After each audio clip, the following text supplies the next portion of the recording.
आप लोगों को पिछले वीडियो में लेनिन और ट्राटस्की के बारे में अच्छी तरह से आपको बता दिया गया था।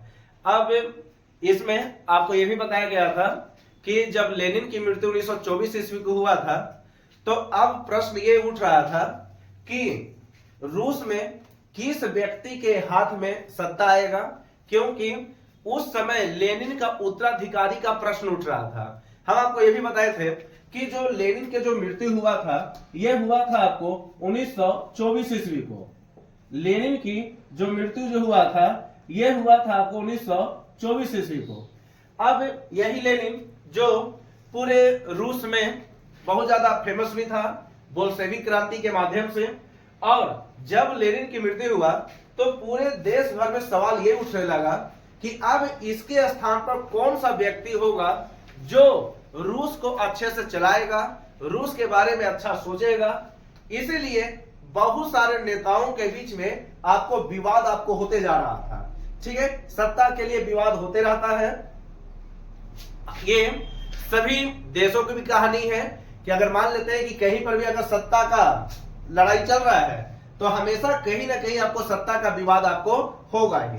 तो यहां पर याद रखेंगे कि लेनिन की मृत्यु के बाद जब 1924 ईस्वी मृत्यु इसका हो गया, तो अब मृत्यु के बाद इसका उत्तराधिकारी का सवाल आपको उठ रहा था कि उत्तराधिकारी कौन बनेगा।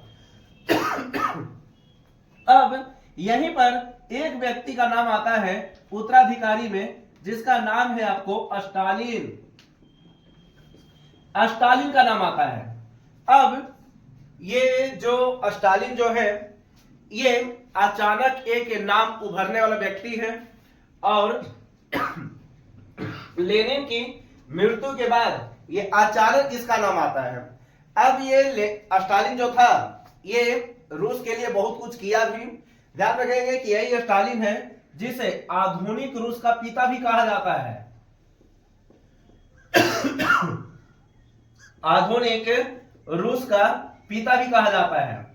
ठीक है, अब इसके बारे में हल्का इसको जानते हैं और समझा देते हैं कि इस स्टालिन के माध्यम से क्या क्या रूस में हुआ, और पूरे रूस के नजर में स्टालिन किस प्रकार से काम किया, लोग इसे क्या माना, भगवान माना या फिर हैवान माना, यह भी आपको समझना है। लेकिन याद रखेंगे कि लेनिन की मृत्यु के बाद आपको जो उत्तराधिकारी बन गया था रूस का, जिसका नाम था आपको स्टालिन।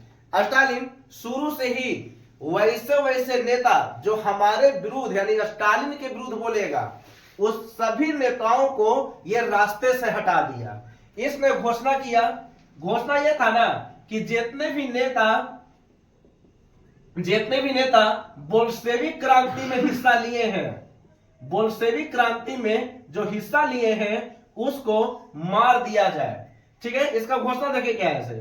बोल्शेविक क्रांति में जितने भी शामिल नेता थे उसको हटा दिया जाए या उसको मार दिया जाए। इसका सबसे बड़ा घोषणा यही था। अब खुद आप सोचे कि रूस एक समाजवाद देश है। 1918 ईस्वी को यह समाजवाद को अपनाया भी था, लेकिन स्टालिन ने कुछ ऐसा नियम बनाया। नियम यह था कि बोल्शेविक क्रांति में जितने भी नेता शामिल हुए थे सबको हटा दिया जाए, मार दिया जाए, ठीक है, या जैसा भी हो भगा दिया जाए। तो इसने घोषणा किया कि हम बोल्शेविक क्रांति में जितने भी नेता रहेगा सब आपको मतलब हटा दिया जाएगा। तो हम आपको तुरंत बताए थे कि लेनिन तो इस समय तो नहीं था, क्योंकि स्टालिन जब पद पर बैठा हुआ था तो लेनिन की आपको मृत्यु हो गया था। तो इस समय एक बहुत बड़ा नेता बचेगा, तो जिसका नाम है आपको ट्राटस्की। अब बात ये रहा कि जैसा ही बोल्शेविक क्रांति में जितने भी शामिल नेता थे सबको मार देने का ऑर्डर दे दिया गया। ठीक है, घोषणा कई प्रकार से थे, और घोषणा में यह भी लिखा हुआ था कि जितने भी शामिल है सबको हटा दिया जाए। जिसमें एक बहुत ज्यादा फेमस व्यक्ति था जिसका नाम था आपको ट्राटस्की को बोला गया कि तुम भी यहां से हट जाओ, न तो तुम्हें भी मार दिया जाएगा। ठीक है, ट्राटस्की पूरी तरह से ये टाइट भी था, और ये चाहता था कि हम रूस के लिए जिएंगे, रूस के लिए ही मरेंगे। लेकिन स्टालिन ने बाद में इसे भी एक प्रकार से नजरबंद कर दिया था। ठीक है, नजरबंद टाटरस्की को एक बहुत बड़ा सजा मिल गया और बाद में इसकी भी मृत्यु हो गई। आराम से इसको जाने क्या है स्टालिन से। अब स्टालिन ने घोषणा यह भी किया कि हम रूस को एक नया रूस बनाने का प्रयास करेंगे। घोषणा यह था कि पूरे रूस में यह पहली बार पंचवर्षीय योजना को लागू कर दिया, पंचवर्षीय योजना को लागू किया। आराम से इसको जानेंगे क्या है इसे देखें।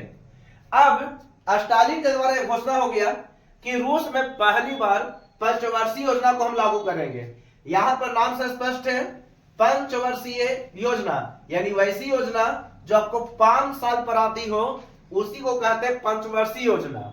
ठीक है, तो पंचवर्षीय योजना को लागू करने का श्रेय पूरे दुनिया भर में आपको स्टालिन को दिया जाता है। लेकिन अगर वही कभी पूछ दे कि भारत में किसने किया, तो याद रखेंगे भारत में जो किए हैं ये किया आपको पंडित जवाहरलाल नेहरू ने।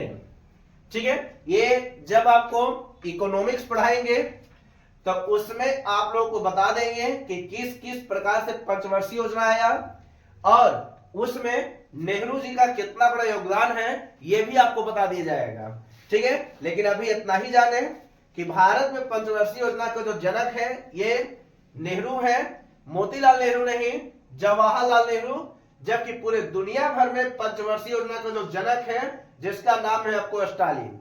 ठीक है, पूरे दुनिया भर में पहली बार जो पंचवर्षीय योजना लाया था जिसका नाम था आपको स्टालिन। अगर स्टालिन ऑप्शन नहीं रहेगा तो डायरेक्ट आप बोल सकते हैं रूस पहली बार लाया था, क्योंकि स्टालिन जो था ये आपको रूस का ही था।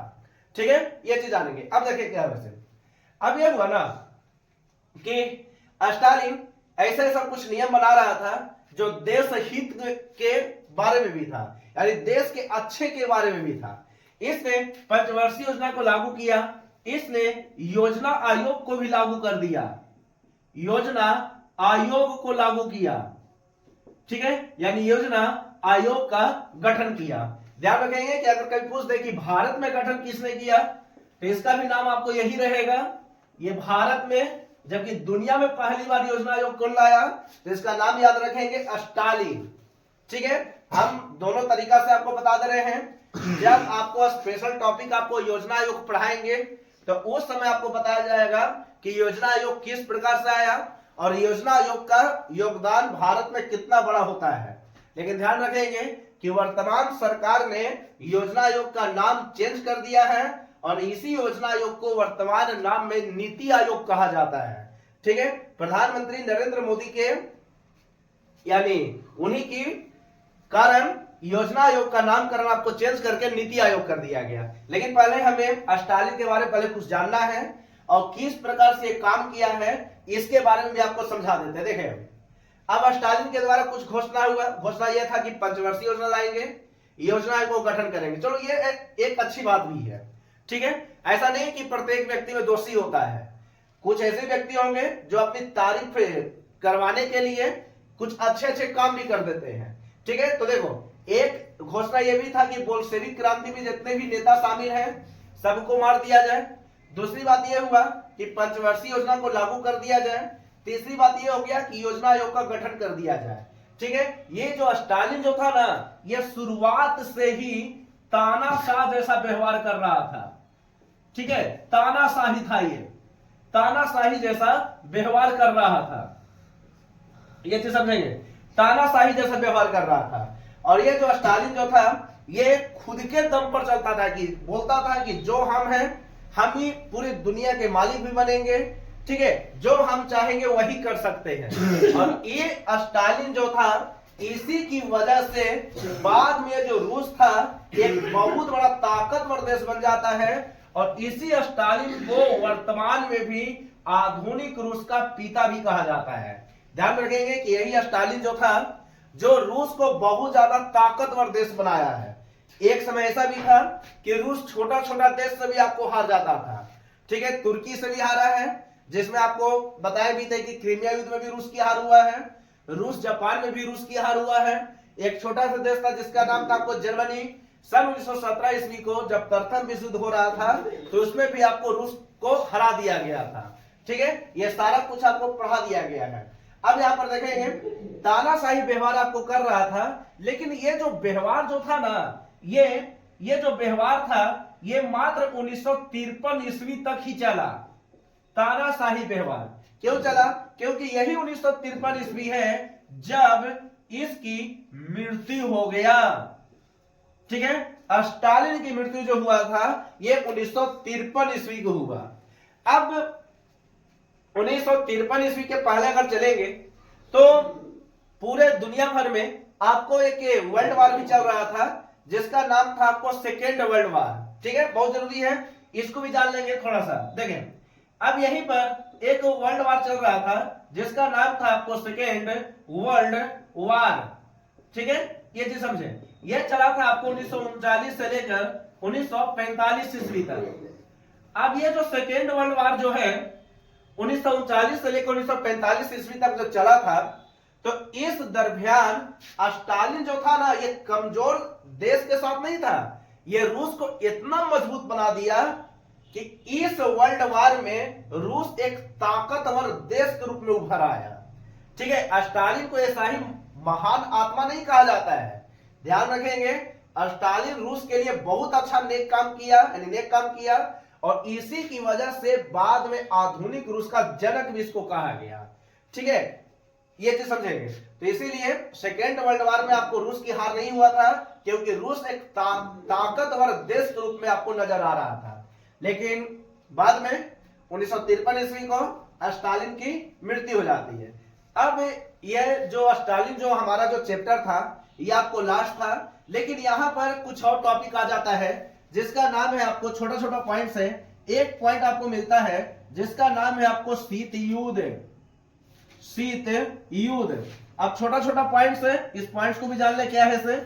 इसके बाद आप लोगों को ज्योग्राफी भी स्टार्ट कर देंगे। ठीक है, लेकिन पहले इसको जान ले क्या है इसे, शीत युद्ध। अब यहां पर सबसे पहले जानेंगे शीत युद्ध का मतलब। यहां पर ये नहीं समझना है कि ठंडा में आपको युद्ध हो रहा है। ठीक है, शीत युद्ध का मतलब होता है वार्तालाप युद्ध, वार्तालाप युद्ध। ठीक है, वार्तालाप युद्ध। अब वार्तालाप का मतलब होता है बातचीत। ठीक है, बातचीत। अब बातचीत यानी एक प्रकार से आप बोल सकते हैं बहस से आपको बहुत बड़ा युद्ध हो गया था। ठीक है, बहसों का युद्ध। जैसे आप कभी देखना कि अभी भी बहुत सारे ऐसे व्यक्ति मिलेंगे जो शुरुआत में ना बहस करेंगे, लेकिन बाद में उसका एक अलग ही रूप आपको मिलना चालू हो जाएगा। ठीक है, जैसे महिला का भी आप देख सकते हैं, शुरुआत में बोली से युद्ध होगा, लेकिन बाद में आप जान ही रहे कि क्या हो सकता है। तो उसी प्रकार से याद रखेंगे कि शीत युद्ध जो था ये एक प्रकार से शीत में होने वाला युद्ध नहीं है, एक प्रकार से वार्तालाप युद्ध है। वार्तालाप का मतलब हो गया बातचीत का युद्ध, या डायरेक्ट कर सकते हैं कि बहस का युद्ध था ये। ठीक है, बहस का युद्ध। अब देखिए क्या है, अब ये बहस जो था ना ये आपको दो देश के बीच में आपको होता था। एक देश का नाम था जिसका नाम था आपको यूएसए, और दूसरे देश का जो नाम था जिसका नाम था आपको रूस। यानी एक तरफ था जिसका नाम था आपको पूंजीवादी देश जिसका नाम था आपको अमेरिका, और एक का नाम था जिसका नाम था आपको रूस। तो ध्यान रखेंगे कि शीत युद्ध शुरुआत से लेकर, ठीक है, दो देश के बीच में हुआ है। एक देश का नाम है आपको रूस और एक देश का नाम है आपको अमेरिका। दो देश के बीच में आपको हुआ है। ठीक है, याद रखेंगे। जब सेकेंड वर्ल्ड वार हो रहा था 1945 तक, तो सेकेंड वर्ल्ड वार के बाद आपको तुरंत आपको शीत युद्ध हुआ, और यह शीत युद्ध का जो अंत हुआ था यह हुआ था आपको 1991 ईस्वी को। 1991 ईस्वी का अंत हुआ। अब याद रखेंगे कि वहां आपको बताया है कि सेकेंड वर्ल्ड वार आपको 45 में समाप्त हुआ। ठीक है, इसका एक स्पेशल आपको कभी टॉपिक आपको पढ़ा देंगे, शीत युद्ध का एक स्पेशल कभी टॉपिक आपको पढ़ा देंगे। पहले इसको जान ले क्या है, से छोटा मोटा पॉइंट्स इसमें बता दे रहे हैं। ठीक है, अब यहां पर देखें 1991 में समाप्त हुआ शीत युद्ध। शीत युद्ध आपको दो देशों के बीच में आपको युद्ध है। एक देश का नाम है आपको अमेरिका, यानी ताकतवर दोनों है, अमेरिका भी ताकत है और रूस में भी ताकत है। ठीक है, तो दो देश के बीच में आपको युद्ध हो रहा था। एक देश का नाम है आपको अमेरिका वर्सेस रूस। अब इस शीत युद्ध का जो अंत हुआ था 1991 ईस्वी को। अब इसी 1991 ईस्वी को एक और नियम बन गया था, यूएसएसआर का विघटन हो गया था। ठीक है। विघटन, विघटन का मतलब हो गया कि इस यूएसएसआर में आपको 15 देश शामिल थे, ठीक है, 15 देश। जब आपको पढ़ा रहे थे बोल्शेविक क्रांति तो उसमें आपको बताए थे कि यूएसएसआर का गठन जो हुआ था 1918 ईस्वी को हुआ था। जबकि अगर कहीं पूछ दे कि यूएसएसआर का मतलब विनाश कब हुआ या अलग कब हुआ, तो ये हुआ आपको 1991 ईस्वी को। देखिए ये शीत युद्ध एक बहुत बड़ा युद्ध है और इसमें पूरे दुनिया का आपको नक्शा भी आपको चेंज हो गया है, ठीक है। लेकिन ऐसा नहीं कि आपको मतलब थोड़ा सा बता दिया तो इतना ही है, इसको पढ़ने के लिए एक अच्छा खासा आपको समय देना होगा। लेकिन पहले इसको जान ले, एक छोटा मोटा आपको पॉइंट्स बता दिए हैं। आज का जो टॉपिक था वो आपको स्टालिन था। अब इसके बाद जो टॉपिक रहेगा आपको कल से यानी ज्योग्राफी भी आपको शुरुआत कर दिया जाएगा। बाकी आप इसको आराम से इसको उतारेंगे।